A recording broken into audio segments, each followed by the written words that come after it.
They say animals don't wait for anyone. They come, they go, they move with instinct, not memory, not feeling. But this fox, this one, waited every evening, same spot, same time, at the old iron gate where no one had stood for years, until one day she came back. The cottage had been empty for a long time, vines wrapped around its porch. The paint was peeling. One of the windows had a crack running through it like an old scar. But the gate, it still stood, rusted, bent slightly to the side, but strong. Behind that gate lived a story, one that no one really remembered anymore, except maybe the fox. Ella came back the day her father passed. She hadn't seen the cottage in nearly 10 years. Her boots crunched through frost as she opened the gate, slowly, like it might shatter. The hinges squeaked. The sound echoed across the trees. She didn't cry, not yet, just stood there. It looked smaller than she remembered, quieter too. The house held memories, the kind that sit quietly in corners and wait for you to notice them. But something else was watching too. That evening, Ella heard a sound,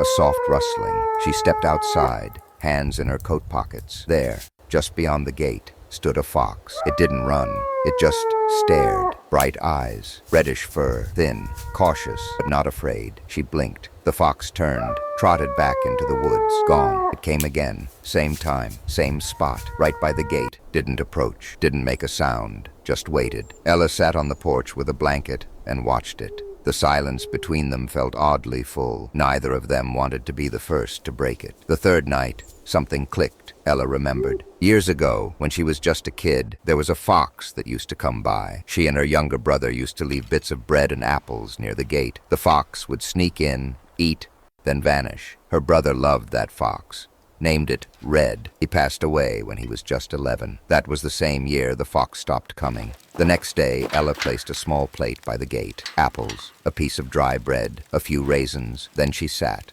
and waited. Evening fell. The fox came. It walked slowly, careful steps, sniffed the air. Then, to her surprise, it stepped closer, ate, one bite at a time. Then it sat, right there, just a few feet from the gate, like it remembered too.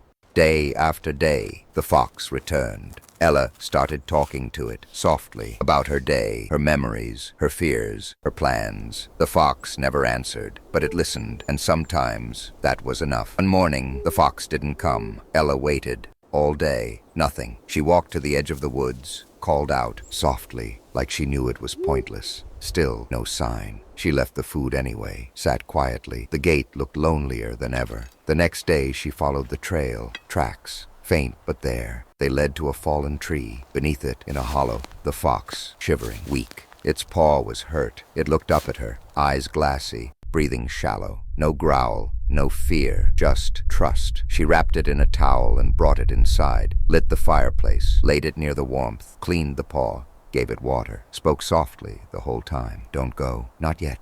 The fox rested. For days they stayed together. Ella barely left the house. The fox slowly got stronger. The paw healed. And Ella, she healed too. She cried for the first time in years. Laughed out loud once. Talked to her brother in the quiet. It wasn't just about the fox anymore. It was about letting go and remembering. One morning she opened the door. The fox stood there, stronger, bright-eyed. They looked at each other for a long moment. Then it turned, walked out, through the gate, back into the forest. No drama, no tears, just peace. Not all rescues are loud. Some are quiet. Some come on 4 paws with no warning and no words. And sometimes the one waiting to be rescued isn't the one behind the gate. Sometimes it's the one who opens it. If this story touched you, don't forget to like, share, and leave a comment. What would you have done if you found a fox waiting for you?